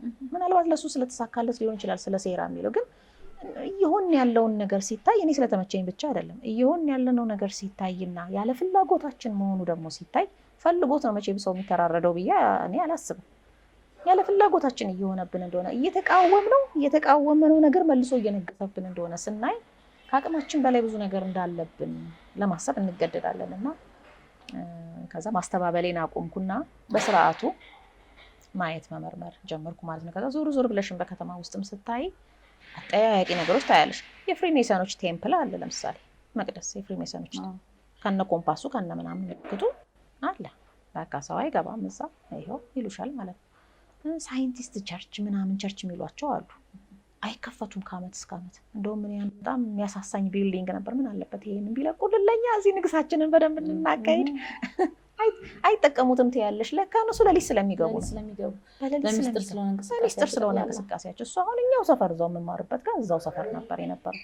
ወደዚህ ስትይ ግሪክ ሌተር ኦርጋናይዜሽንስ ናቸው እነሱ ራሳቸውን የቻሉ የዜውስ ልጆች ናቸው። እና ተከበናል ለካ አልኩኝ ማለት ነው መጨረሻ ላይ። እነዛን ነገሮች በማይበት ጊዜ በቃ አሁን ግልጽ እየሆነልኝ መጣ ማለት ነው። ምክንያቱም የሚወራው ዩቲዩብ ላይ የሚወራው ነገር በተግባር ለካ ሰፈር ያለ የሚለውን ነገር እያወቁ ስመጣ፣ ከዛ ደግሞ በግብረ ሶዶማዊነት በኩል ያላቸው ነገር ሳየው እያስደነገጠኝም መጣ ማለት አይን አውጣ አመለካከት አላቸው በቃ። እንደገና ደግሞ ግብረ ሶዶማውያኑ በጣም ኦራተር ናቸው። የሚናገሩት ነገር ይስብሻል። በቃ ለሰው ልጅ መብት ተቆርቋሪ አቤት ሳጥናኤል እኮ እንደው ተንኮሉ አንደበታቸው ራሱ ያው አንደበታቸው በጣም የሰለጠነ አነጋገር ነው። እና በቃ ከሌሎቹ ኖርማል ከሆኑት ወደ እነሱ ጆሮሽ እንድታደይ ሁሉ ያደርጉሻል። ምንድን ናቸው ስትይ ሃሎዊን ያከብራሉ ምናምን፣ ይሄ ሌሊት የሚሳተፉባቸው የተለያዩ የሴክሹዋል ሪቹዋል አላቸው። እዛ ውስጥ አድረው የሚመጡ ተማሪዎች ሊሆኑ ይችላሉ። ከዛ ደግሞ አንድ ነገር መጥፎ ነገር ወይ ስለ ሃሎዊን ስታወሪ ወይ ስለ ግብረ ሰዶምነት ስታወሪና የሚያሳዩሽ ፊት ግን ያስደነግጥሻል። በቃ እኔ አንድ ቀን ስባንን አደርኩኝ። አንዷ ያሳየችኝ ፊት ማለት ነው ቁጣ ማለት ነው። ቁጣ እይታ ለምን ትቃወሚዋለሽ አይነት ነገር በጣም ችግር ውስጥ እንዳለን ገባኝ ማለት ነው። በፎርስ ነው የሚመጡብን ማለት ነው። ወደድንም ጠላንም በቃ የሆነ የእንትን ነገር ሁሉ የሆነ ሊመጣ አመንሽም አላመንሽም ተቀበይው ነው በቃ። ካልተቀበልሽው ወይ በጀትሽን መጀመሪያ ቆርጠዋለሁ ሊሆን ይችላል፣ ከዛ አንገትሽን ቆርጠዋለሁ ሊሆን ይችላል። ወደዛ ነው የሚሻገረው። ይሄንን ሳይ እውነትም አልኩ ሰይጣን ሰልጥኗል አልኩና ወደዚህ ሀገርም ደግሞ ስንመለስ ያው ሌሎችም በራሳቸው እይታ ያለውን ሲያካፍሉሽ ያው ብዙ ነገሮችን እንዳሉ ግልጽ እየሆነ መጣ። እንግዲህ እንደዚህ አይነት ነገሮችን ለማህበረሰቡ ስታሳውቁ አንድ አግራሞት የሚፈጥርብኝ ነገር አለ ዶክተር። ይሄ ስለ ሚስጥራዊ ቡድን ስታወር እኔ ዙሪያ ላይ ካሉ ሰርች ያደረኩት የሚገርመኝ ነገር አለ። 666 ምን ስልጣን አለው በስላሴ ስም ጸለይን እናሸንፈዋለን የሚባል ነገር አለና ይሄን ነገር ላለመቀበል በጸሎት እንደቀላል ልናሸንፈው እንደምንችል ይነገራል። እውነት ይሄን ነገር እንችላችኋለን? በእግዚአብሔር ስም እናሸንፋለን። ግን እኔ አሁን በጣም የሚገርመኝ ነገር ምንድን ነው ካልታገልን ግን በእግዚአብሔር ስም ማሸነፍ ብሎ ነገር የለም። ምክንያቱም በእግዚአብሔር ስም ዋሸትም አለ። እውነት ነው። እየዋሸን ቢሆንስ እየመሰለን ማለት ነው። ዝም ብለን ስሙን ደጋግመን ስለጠራን ብቻ ቅድም እንዳልሽኝ በየመስመሩ እግዚአብሔርን ስለጠራን እነዛም እኮ ለፍላፊዎች ናቸው እኮ። አዎ የክርስቶስን ስም ይጠሩ ነበር። ግን ያሉም ርቀው የወደቁት መላእክት ትምህርት ውስጥ ነው የነበሩት ሙሉ ለሙሉ። እኛም እኮ እንደዛ ሆነንስ ቢሆን ምንድን ነው መለኪያው ሲባል በጣም ከባድ ተጋድሎ ይጠይቃል። ማለት አሁን ማንበብ መጻፍ ምናምን ብቻ አይደለም። መንፈሳዊ ተጋድሎስ ላይ እንደው እውነት ጎበዞች ነን ወይ? አንዱ ውዳሴ ማርያም አንብቦ ለመጨረስ ጠዋት ላይ እንዴት ነው ስንፍናችን? ወይ ዛሬም ብዘለው ነገን ብዘለው ቸኩያለሁ ማታ ላነበው እችላለሁ ልትችያለሽ። እንደዛ እያልን ነው በጣም የምንሳነፈውና የለም አይናችን በደንብ ካልበራልንና በደንብ ውስጣቸውን ማየት ካልቻል ልንዋጋቸው አንችልም። እና በስላሴ ስም እንደው ስላሴ ብቻ ስላልን የሆነች ቀን ተነስተን የሚርቅልን ቢሆን ኖሮ እንደዚህ እንሆን ነበረ። የሁሉ ፈተናና መከራ እንደው ሌላው አሁን መተራረዱ፣ መጋደሉ፣ ጦርነቱ ምናምኑ እንታየው ስነ ምግባራችን እኮ ያስፈራል። አሁን በቃ የማያታልል ሰው የለም፣ ሰውን መጠቀሚያ የማያደርግ ሰው የለም። ምን ሆኗል ሰው ትያለሽ? ከስንት አንድ ቀና ሰው ስታገኝ ደስ ይልሻል። እንደዛ እስክንሆን ድረስ ባህሪያችንን እስከ ማበላሸት የደረሰው ወይ ደግሞ እንግዲህ እርስ በርሳችን የምንተያይበትን መንገድ ሁሉ ለውጦብናል ማለት ነው። እንዲህ ሆነን ነው የራቀልን ብለን የምናስበው። አልያዝነውም፣ ስላሴን በደንብ አልያዝንም መሰለኝ እንግዲህ። እና 666ማ ኃይል እንደሚኖረው ተነግሮናል እኮ አስቀድሞ። ብዙ ነገሮች ታያላችሁ፣ ብዙ ነገሮች ትሰማላችሁ፣ ወዮላችሁ እየተባለ ብዙ ነገር ተነግሮናል። ስለዚህ አቅሎ ማየት የጠላትን አሰላለፍ በደንብ ማወቅ ነው የሚበጀው ከእግዚአብሔር ጋር ሆኖ ማለት ነው። እና ሴራውን በደንብ ማወቅ በደንብ ቅድም በጣም ነው የደነገጥኩት። የሚስጥር ማህበራቱ ከጎናችንም ሊኖሩ እንደሚችሉ ማሰብ አናቃቸውም፣ እያወቅናቸው አይደለም ያለናቸው። ሶሻል ሚዲያ ላይ ምን እየተሰራ እንደሆነ ምንም የምናውቀው ነገር የለም። እኔና አንቺ እንድንፋጅ የሚጻፉ ነገሮች ሁሉ ለምን እንዴት ብለን መጠየቅ መቻል አለብን። ነገሮችን እንደ ተረት ተረት እኔ አሁን በፊት ስለ ሚስጥራዊ ቡድን ሲወራ የሚቀልዳሉ ተረት ተረትና ፊልም ላይ የማየው ነው ማለት ጀምሬ ነበር። ግን ለካማ አለ የለም ምንድን አማራ ይላል የለም ምን ትተሽ አንድ ተረት አለ አይመጣም እንትተሽ ይመጣል። አሁን ትንሽ ሊሆን ይችላል ሴራ ሊኖር ይችላል ብለን ማሰብና መንቃት አለብን። በትክክል አመሰግናለሁ ዶክተር። እስቲ ስለ ፀሐይ ከተማ እንግዲህ አውሮፓውያኖች ከፀሐይ ከተማ አንድ ትምህርት ወስደውን ራሳቸውን አድነው ነበረ መጽሐፉ ላይ እንደሚለው። እኛስ የዛሬ ዘመን ኢትዮጵያውያኖች የፀሐይ ከተማን ብናነብ ምን እንማርበታለን? ምን እንወስዳለን? በተለይ ሁኔታ ደግሞ መጽሐፉን እንዲያነቡ የምትመክሪያቸው ወገኖችስ የትኞቹ ናቸው? ወደ መፍትሄ ውስጥ መጣ። ስለ ፀሐይ ከተማ ብዙ ማውራት እንችላለን፣ ብዙ ማንሳት ይቻላል። ወደ መፍትሄ ውስጥ መጣ። የትኛው አካል ነው ማንበብ ያለበት? አውሮፓውያኖች የዳኑበትን መንገድ ደግሞ እኛስ ምን እንማር? ትክክል። ከአውሮፓውያኑ አሁን የዳኑባቸው መንገዶች ወይም ደግሞ የተጠቀሙባቸው ነገር ከኢትዮጵያ የወሰዷቸው ብዙ ትምህርቶች አሉ። ያንን ዝም ብሎ መጽሐፉን ሲያነብ ብዙ ሰው ኮኔክት እያደረገው እያገናኘው መምጣት ይችላል። በጣም የሚገርምሽ ነገር መሰረታዊ የሆነ የሕግ እግዚአብሔር ትምህርቶች በራሳቸው አውሮፓ ላይ ብዙ ለውጥ አምጥተዋል። አንድ ምሳሌ ብንጠቅስ ድንግልናን መጠበቅ የሚለው ነገር በዚያ ሰዓት እነሱ ለነበሩበት ጨለማ ትንሽ የነፃነት ብርሃን ያመጣላቸው። አሁን እነሱ ከኛ ብሰዋል፣ እኛም ጋር ብዙ ስነ ምግባር ብልሽት አለ። ከ400 ዓመት በፊት የነበረውን ነገር ስናየው ግን የሴት ስብዕና እንዴት ነው ጠንካራ መሆን ያለበት? የወንድስ ራሱ የጀንትልሜን የሚለው አገላለጽ ሌዲስ ኤንድ ጀንትልሜን ይባላል አይደል? ከየት መጣ ይሄ ነገር ራሱ? እንደው ጀንትልማን ማለት ምን ማለት ነው? ራሱ ጀንትል የሆነ ሰው ምን ማለት ነው? ፕሮቴክተርም ነው ዎሪየርም ነው። ማለትም ተዋጊም ስብዕና አለው፣ አዛኝ ስብዕናም አለው። ይሄን ሁለቱም ባላንስ አድርጎ መኖር እንዴት ይቻላል? ከኢትዮጵያውያን ብዙ የተማሩት ነገር አለ። ከኢትዮጵያ ብቻ አይደለም ከሌሎችም ተምረዋል። የጃፓኖች ለምሳሌ በጣም ይመስጣቸው ነበረ ይሄ የሰይፍ ተዋጊዎቻቸው ሁኔታ ማለት ነው። የስነ ምግባር እንትኑ የሚመስጣቸው ነገር። ከኢትዮጵያም ግን የተወሰደ ነገር አለ። ምክንያቱም ክርስትና ነው እዛ ውስጥ ያለው። ክርስትና ደግሞ ወርቅ ሃይማኖት መሆኗን ያውቃሉ፣ በደንብ አድርገው ያውቃሉ። ሁሉም ያውቃል። ስለዚህ እዛ ውስጥ ያለውን ነገር ፈልፍሎ ለማውጣት ብዙ ርቀት ሄደዋል። ወንድነት ምንድን ነው? እኛ ዝም ብለን ሴቶች መድፈር፣ መነኮሳት መድፈር በጣም ብዙ ነበር። አሁን እዛ ናንስ ኮንቬንት የሴቶች ገዳማት ውስጥ ያሉ ሴቶችን ድንግልናቸውን እያረከሱባቸው ተስፋ ያስቆርጧቸው ነበር።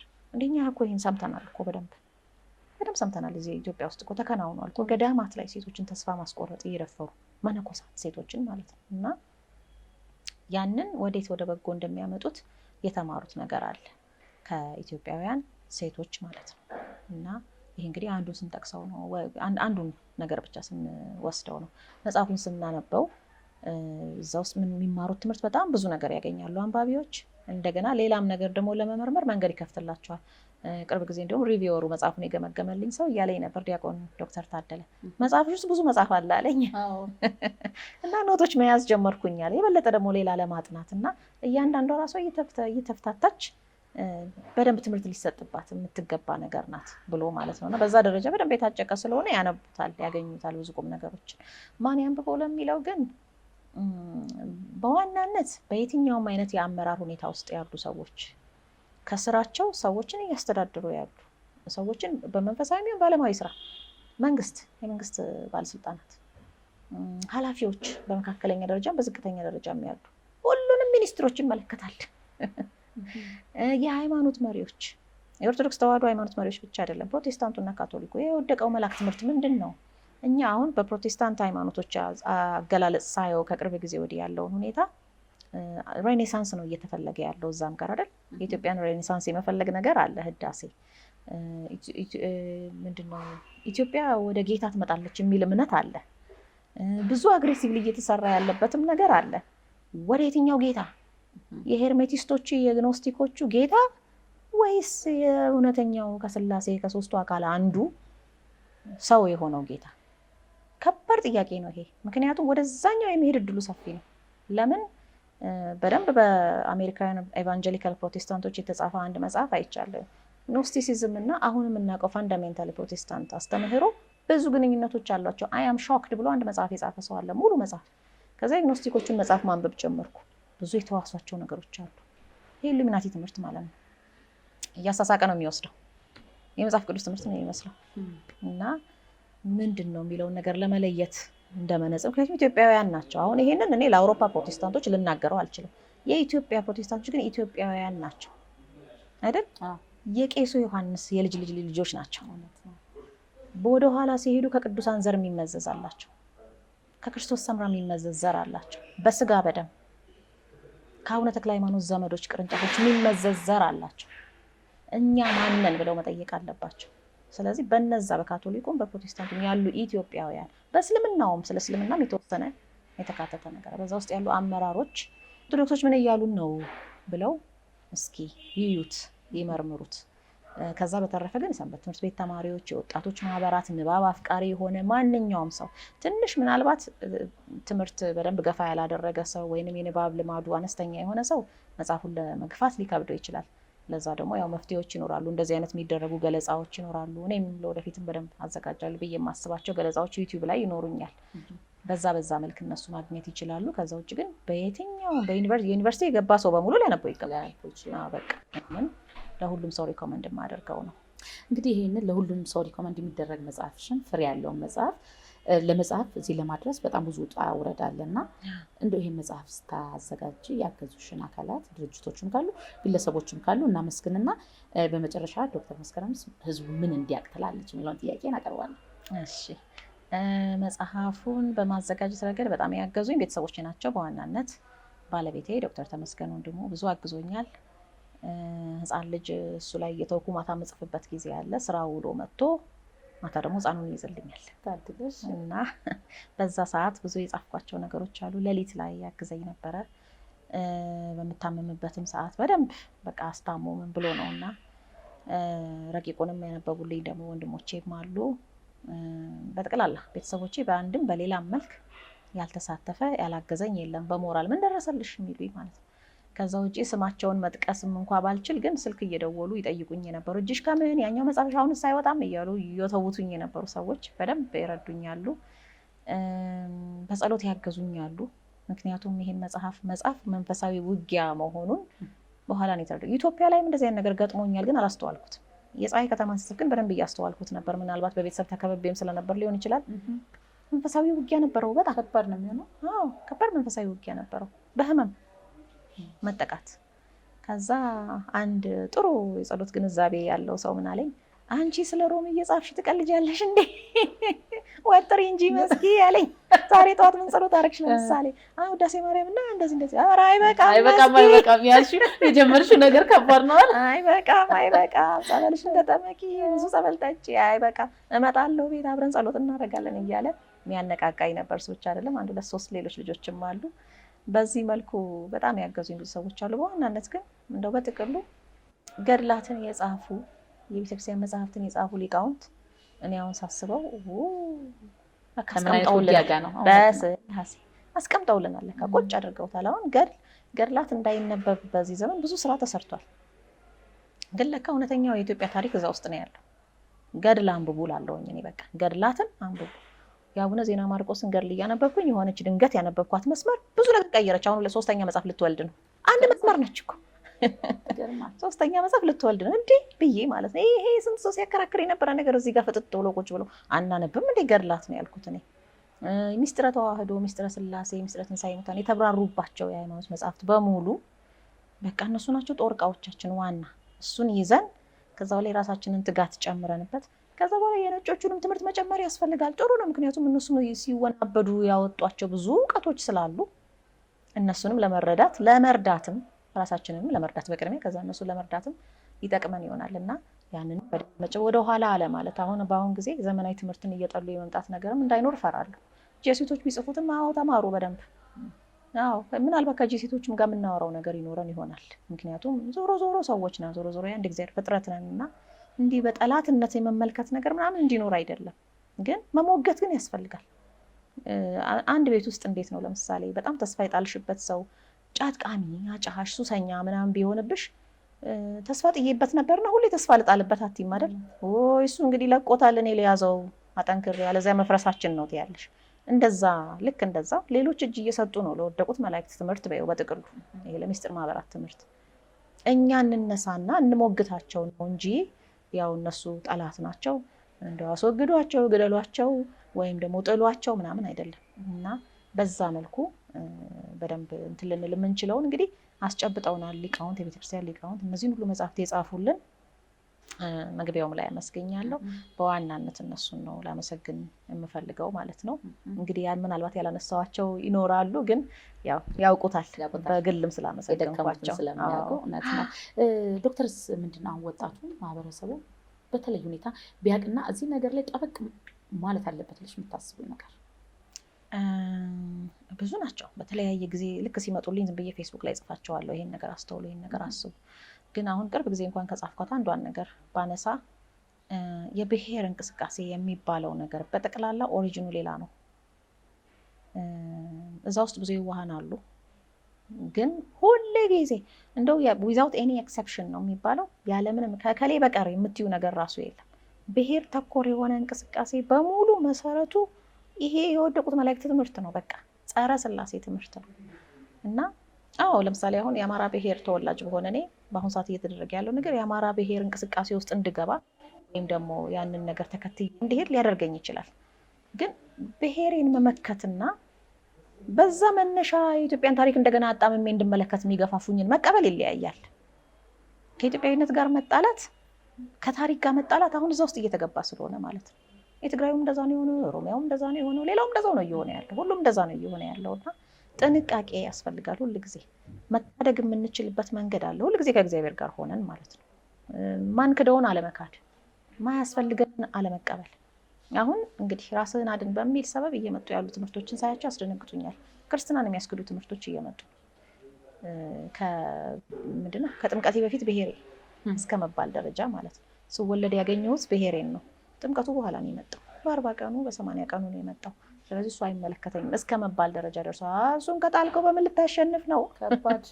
እዛ ጋ እኮ ነው ያለው ማሸነፊያ፣ ጦር ዕቃው ያለው እዛ ጋ ነው። እና እዛ ደረጃ ሁሉ እየተደረሰ ስለሆነ በብሔር ስም የሚመጡብንን ነገሮች በጠቅላላ መጠንቀቅና በፍጹም ከስላሴ ሃይማኖት እንዲያናውዙ መፍቀድ የለብንም። ማሸነፊያ ያ ስለሆነ ባቢሎንን የቀጠቀጡት ስላሴ ናቸው። አሁንም ዘረኝነት የተባለው ሌላውንም ነገር የሚያሸንፉልን ስላሴ ናቸውና ከዛ መነዋወጥ የለብንም የሚለውን በተለይ ለኦርቶዶክስ ተዋሕዶ ሃይማኖት። ሌላው ከዛ ሊማር ይችላል። ሰዎች ደቀ መዛሙርት የመሆናችሁን እርስ በርስ በመዋደዳችሁ ያውቃሉ ነው አይደል? ፍቅር የሚመጣው ከእግዚአብሔር ነው። ስላሴ እንደተዋደዱት እኛ ስንዋደድ ማለት ነው። ስለዚህ መጀመሪያ የራሳችንን ከሌላው ጋር ስላለው ወንድማማችነት አይደለም የሚያስጨንቀን፣ እሱ አይደለም ምልክታችን። ምክንያቱም እኛ ከተዋደድን ሌላው መውደድ አይከብድም።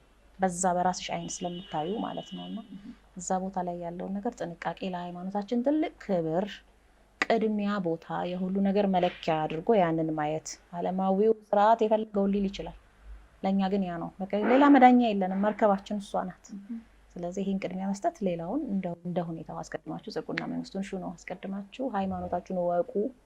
ከዛ ደግሞ ሃይማኖታችሁን ስለ ሀገራችሁም ለመረዳት ስለ ዓለምም ለመረዳት ተጠቀሙበት። የድሮ ፈርዖኖችን ናቡከደነጾሮች እኮ ናቸው አሁን ያሉት እኮ ምስጢር ማህበረሰብ እነሱ ናቸው። የእነሱ እኮ ወራሾች ናቸው። የእነሱ መንፈስ የወረሱ እኮ ናቸው። እነሱን ነው የሚያጠኑት። ሄሮድስ እኮ ነው አሁን ያለው ሆሊውድ ውስጥ እኮ ያለው የሄሮድስ ልጅ የሄሮድያዳ መንፈስ እኮ ነው ያለው እዛ ውስጥ ያለው። ስለዚህ የምስጢር ማህበረሰብ የምንለው መጀመሪያ እዛ ጋር የተመሰረተው ነው አሁን ያለው። እና እንዴት ነው ያንን ነገር መጀመሪያ እንትን ምን ከዛኛ እንዴት ነው ያንንስ የምንዋጀው ወደ ትክክለኛው የምናመጣው የሚለውን ጠቅላላ ያለውን ሁኔታ ለመረዳትም እንጠቀምበት። የእሑድ ጠዋት ጉዳይ ብቻ አናድርገው። በሃይማኖት መነጽር ነው ሁሉ መታየት ያለበት የሚለውን ነው እንግዲህ ይሄ አስተላልፈናል። አመሰግናለሁ ዶክተር። እንግዲህ ይሄ የፀሐይ ከተማ የሚለው መጽሐፍ የት ይገኛል? ለማንበብ ጊዜ የሌላቸው ሰዎችስ ምን አማራጭ ታስቧል? አስበሽበታል? አሁን የሚገኘው በራሴው ሱቅ ነው አዲስ አበባ ላይ። ወደ ክፍለ ሀገር በቅርብ ጊዜ ማሰራጨት እጀምራለሁ። ሱቁ ወይንም ቢሮዬ የማተሚያ ቤትም ስለሆነ ማተሚያ ቤት ከፍቻለሁ። በዚህ አጋጣሚ የት አካባቢ ነው የሚገኘው? ማተሚያ ቤቱ ወደ ጣፎ መስመር አካባቢ ነው የሚገኘው። ሱቁ የሚገኘው ግን 4 ኪሎ ገለን ህንፃ። ገለን ህንፃ ማለት ደግሞ ከብራና ሰላም ማተሚያ አለፍ ብሎ ነው። ልክ የብራና ሰላም ግቢው እንዳለቀ ገለን ህንፃ ነው ቀጥሎ ያለው። ከስር ዋው በርገር ያለበት ህንፃ ማለት ነው። በዛ ነው የሚያውቀው ብዙ ሰው ወዳችን ስለምንወዳት ነው። ገለን ህንፃ 3ኛ ፎቅ ላይ ቢሮ ቁጥር 303 ቢመጡ የፀሐይ ከተማንም ኢትዮጵያንም በትክክለኛ ዋጋቸው 270 ብርና 150 ብር ያገኛሉ። ሌላ ቦታ ጠፍቷል 600 ብር አምጣ ልፈልግልህ ምናምን የሚባል ብዙ ነገር አለ። እሱን እንዳይሰሙ በትክክለኛ ዋጋው ያገኛሉ። ከዛ ውጪ አብሮት መጽሐፍት አስቀምጣለሁ። ሌላ ቅርንጫፍ ሱቅም ይኖረኛል። ይሄን ያረኩበት ምክንያት በየሱቁ አላገኘንም ይሉኛል ብዙ ሰዎች። በህገወጥ መንገድ እየተባዛ ስለሆነ ያ ደግሞ መጽሐፉን ማሳተምበትንም ላይ መልስልኝ ስለማይመልስልኝ ልበል። በጣም የወረቀት ዋጋ ተወዷል፣ የህትመት ዋጋ ንሯል። በህገወጥ መንገድ ተባዝቶ ከተሸጠ ምንም እኔ ጋር የሚመጣ ነገር የለም፣ ኪሳራ ሙሉ ለሙሉ ማለት ነውና በዛ መልክ መጎዳትም ስለሌለብን የእነሱን አሰራር በመቃወም ነው የራሴን ሱቅ እንትን ያልኩት። ከዛ ያገኙታል። ህጋዊው ቦታ ብቻ በመግዛት እንዲተባበሩኝ በዚህ አጋጣሚ አደራ ላለው። ከዛ ውጪ ጊዜ የሌላቸው መጽሐፉን ማንበብ ለማይችሉ ወይም ቅድም እንዳልኩሽ የንባብ ልማዱ በደንብ የሌላቸው ሰዎች በትናንሽ ኦዲዮ እንትኖች ይኖሩኛል በዩቲዩብ ላይ ማስቀምጣቸው አጠር ያሉ አንዷን ኮንሴፕት ይዞ የሚያብራራ እንደዛ በተከታታይ ቅርብ ጊዜ ጀምሮ መልቀቅ ጀምራለሁኝ እና ያቺን ወደ ስራም ሲሄዱ እየሰሩ ማታም ሲተኙ ያዳምጧት ትምህርት መውሰድ ይችላሉ። በዛ መልክ ያሰብኳቸው ነገሮች አሉ። ድንቅ ሀሳብ ነው። ተወጥረናል የሚለው ሰው ስለሚበዛ በኦዲዮ ነገር መምጣት ወይም በዩቲዩብ መምጣት ጥሩ አማራጭ ይመስለኛል ዶክተር። እሷ ላይ የማንበብ ልምዳችን እየቀረ ነው። እኔ ባልደግፈውም ግን አማራጭን መቀመጥ አለበት። መጽሐፍ እንዳለ ሆኖ ጎን ለጎን ቢደረግ ጥሩ ይሆናል ብዬ አስባለሁ። ሌላ ቀረ ምን እንጀምር የምትይ ነገር አለ ዶክተር? በጣም ደስ ብሎኛል። ረጅም ሰዓት አብሬሽ ብቆይ ብዙ ነገር ብታጫውቺኝ ደስታዬ ነበረ፣ ግን ሰዓት ይገድበናልና የኛ ሰውም ገብቶ ተመልሶ እንዳይወጣብን እንዲህ ለማሳጠር ተገደድኩኝ የምትይ ነገር ካለ ግን እድሉን እንስጥና እንዘጋለን። ይሄው ነው። እጅግ በጣም ነው የማመሰግነው። በርቱ። ደስ ብሎኛል አንቺም ዩቲዩብ ቻናል ላይ ስለጋበዝሽኝ። ከዛ ውጪ እንግዲህ በኢሜል አድሬስ ወይም ፌስቡክ ፔጅ ላይ በመምጣት ሰዎች አንዳንድ ጥያቄዎቻቸውን ሙግቶቻቸውን ሊያቀርቡልኝ ይችላሉ። ከዛ ውጪ እንደውም ይሄንን አይነት ጉባኤ አዘጋጅተናል፣ ይሄን ያህል መድረክ አዘጋጅተናል፣ መተሽ ፕሬዘንት የሚሉኝ ካሉ በጣም ዝግጁ ነኝ። በማንኛውም ሰዓት መጥቼ ግማሽ ሰዓትም አንድ ሰዓትም በተሰጠኝ ጊዜ ላይ መጽሐፉ ላይ ያሉት ሀሳቦች ምንድን ናቸው የሚለውን የኢትዮጵያንም ጭምር ማለት ነው ራሴ መጥቼ እዛ ቦታ ላይ ገለጻ አድርጌ ለመመለስ በዛ መልክ ፈቃደኛ ነኝ። ኦፕን ነው። ደስ ይላል ዶክተር፣ በጣም ነው የምናመሰግነው። ይሄ መልእክት እንግዲህ ሁሉም ፕሮግራም አዘጋጆች ጋር ይደርሳል ብዬ አስባለሁ። ዶክተር በማንኛውም ሰዓት እኔ ነገሮችን ለማብራራት ዝግጁ ነኝ የሚል ቃሏን በእኔ ቻናል ላይ ዛሬ ቃሏን ሰጥታናለች። በጣም ነው ከልብ የማመሰግነው ዶክተር፣ ጊዜሽን ስለሰጠሽኝ እውቀትሽን ስላካፈልሽኝ በጣም ነው የማመሰግነው። የኔ ቤተሰቦች የዛሬ ቆይታችን እንግዲህ እግዚአብሔር ፈቅዶ ይህን ይመስላል። በቀጣይ ደግሞ ሌላ እንግዳ ይዘን ወደ እናንተ እንድንቀርብ ፈጣሪ ፈቃዱ ይሆን። የዛሬን አበቃን። ሀገሬ ሰላምሽ ብዝት ይበል። የቀጣይ ሰው ይበልን። ቸር ሰንብቱ።